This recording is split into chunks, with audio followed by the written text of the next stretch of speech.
जगन्नाथपुरी की महिमा गाते हुए जब राम राजा बनने वाले हैं तो कैसे बने, जरा इसकी प्रक्रिया देखिए। आहा, राम जी को स्नान करवाने के लिए लाया गया, चारों भाइयों को लाया गया। कौन कौन? भरत जी, लक्ष्मण जी, शत्रुघ्न जी और प्रभु श्री राम जी, चारों भाई आए हैं। लेकिन राम जी ने सबसे पहले स्नान नहीं किया। ना ना ना, क्यों? राम जी बोले प्रथम सखन अनवायहु जाई, पहले हमारे स्नान नहीं, पहले हमारे जो सखा है, कौन? कोल, किरात, निषाद, इनको पहले स्नान करवाया जाए। किसी ने कहा कि राम आप राजा बनने वाले हो और राजा को पहले स्नान करना चाहिए, बाकी सबको बाद में। राम जी बोले नहीं, यह राम राज्य नहीं हो सकता। राम राज्य में पहले कोल, किरात, निषाद स्नान करेंगे, फिर राम राजा बनने के लिए राम स्नान करेंगे। यह राम राज्य की कल्पना है। राम राज्य की कल्पना में राम जी कहते पहले इनका मान बढ़ाओ। और कितनी अद्भुत बात है। हमको एक सज्जन कह रहे थे, महाराज जी राम जी को राजा बनना था, पहले ही बन जाते, रावण का वध कर डालते, क्या बिगड़ जाता। हमने कहा सुनो, राम का राजा बनना तो तय था, लेकिन वनवास जाना तो बहाना था। असलियत में तो यह है, केवट का मान, सबरी का सम्मान जाकर के उन्हें बढ़ाना था, फिर वापस आकर के राजा का पद पाना था। राम राजा ऐसे नहीं है, राम राज्य ऐसे नहीं है मेरे पागलों। राम राज्य की कल्पना है। देखो वर्तमान समय में जो सत्ता का भूखा है वो राजा नहीं हो सकता, जो सेवा का भूखा होगा वही राजा होगा। सत्ता का भूखा तो केवल एक स्वार्थी हो सकता, सेवा करने की भूख जिसमें होगी वही राजा होंगे। राम जी सेवा के भाव से जी रहे हैं। आहा, पहले राम जी कहते हैं पहले इनको सखिन, जितने सखा हैं सबको स्नान करवाइए। सखाओं को स्नान करवाया गया। अब राम जी का जो आसन था, कहा राम, निषाद ने स्नान कर लिया, कोल किरातों ने स्नान कर लिया, अब तुम भी स्नान करो। राम जी बोले हम स्नान नहीं करेंगे। फिर भरत जी की बाहें पकड़ी और भरत जी को बैठा लिया। भरत जी बोले भैया ये क्या है? राम जी बोले हमारी आज्ञा है, बैठिए। अब आज्ञा कौन टाले? भरत जी बेचारे विराजमान हो गए।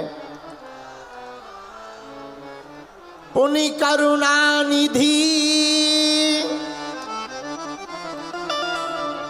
भरत हकारे,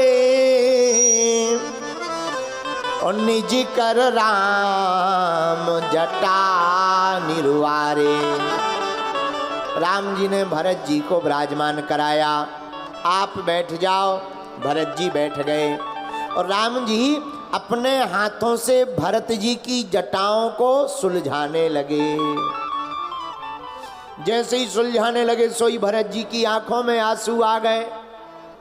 राम जी बोले क्या बात है, रो क्यों रहे हो? भरत जी रोते रोते बोले सरकार, आंसू पोंछते हुए भरत जी बोले सरकार, जिसकी जिंदगी इतनी उलझी हो वो रोए ना तो करे क्या। लेकिन थोड़ी देर बाद भरत जी चुप हो गए तो राम जी मुस्कुराकर बोले अभी तो तुम रो रहे थे, अब चुप क्यों हो गए, अब रोना बंद क्यों कर दिया? बोले सरकार पहले जिंदगी उलझी थी तो रो रहे, अब सुलझाने वाले आ गए हैं इसलिए रोना हमने बंद कर दिया है। मानो संकेत बड़ा प्यारा हो। इस कथा में मानो संकेत सीधा सा है। क्या? मानो भरत जी कहना चाहते हो सरकार, उलझना जीवात्मा का काम है, सुलझाना परमात्मा का काम है। राम जी ने अपने हाथों से जटाओं को सुलझाया और भरत जी की जटाओं को सुलझाया, तीनों भाइयों को स्नान करवाया। आहा हा, भरत जी अपने भाग्य की सराहना करते। भरत भाग्य प्रभु कोमलताई। भरत जी कहते धन्य है हमारा भाग्य, ऐसे भ्राता मिले, धन्य है। किसी ने राम जी से कहा सरकार आप तो राजा हैं और आप राजा हैं तो राजा को दूसरों के स्नान नहीं करवाना चाहिए। आप राजा हैं, आप स्नान न करवाओ, हम लोग सेवा करते हैं। मुस्कुरा करके राम जी बोले, पर राजा किसी काम का नहीं। जो प्रजा से सेवा करवाने के लिए राजा बने वो राजा नहीं है, जो प्रजा की सेवा करने के लिए राजा बने वो राजा है। हम प्रजा की सेवा के लिए राजा हैं, अपनी सेवा के लिए नहीं। और वैसे भी तुम तीनों हमारे छोटे भाई हो, और छोटे भाई हो तो हमारा धर्म है कि बड़े भाई का हाथ छोटे भाइयों के माथ पर रखा रहना चाहिए। तीनों भाई आनंदित हो गए, भरत जी भी आनंदित हो गए, शत्रुघ्न जी भी आनंदित हो गए, लक्ष्मण जी भी आनंदित हो गए।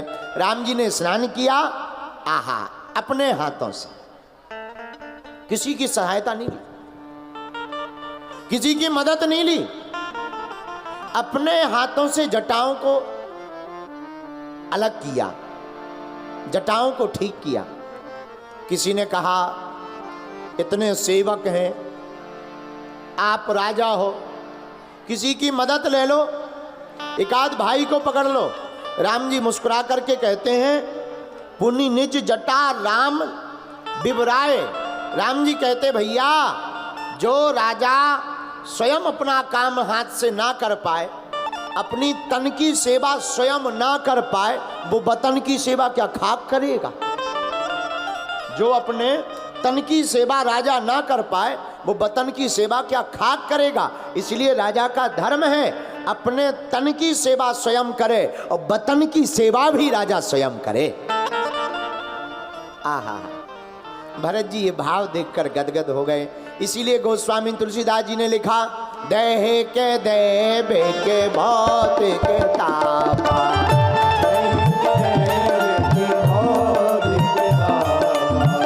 राम राज नहीं काहुँ व्यापा, राम राज नहीं काहुँ व्यापा। श्री राम जय राम, जय जय राम, श्री राम जय राम, जय जय राम, श्री राम जय राम, जय जय राम, श्री राम जय राम, जय जय राम। बोलो श्री राम जय राम, जय जय राम,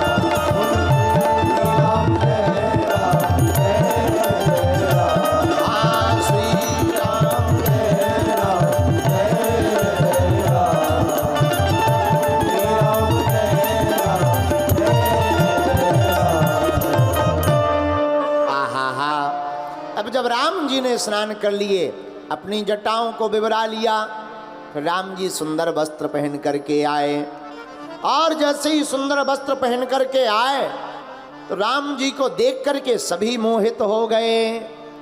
और गुरुदेव भगवान वशिष्ठ जी तो बड़े मोहित हो गए। जैसे ही गुरुदेव भगवान ने देखा तो तुरंत दिव्य सिंहासन मांगा, तुरंत सिंहासन को मंगाया। क्यों? राम जी सिंहासन पर विराजमान होंगे। किसी ने कहा, सिंहासन को क्यों मंगाया? राम जी को ले जाके बैठाने देते, क्या बिगड़ जाता? तो बड़ा अच्छा जवाब है। देखो, राम जी को सिंहासन की जरूरत नहीं है। अगर राम जी को सिंहासन की जरूरत होती तो छोड़कर वनवास न जाते। सिंहासन को राम जी की जरूरत है, इसलिए सिंहासन को ही मंगाना चाहिए। अब मेरे पागलों, इस कथा का संकेत बड़ा प्यारा है। क्या वर्तमान समय में भी अब सिंहासन पर राम जैसे चरित्रवान व्यक्ति को बैठाना चाहिए, जो राम राज्य की कल्पना को पूर्ण कर सके।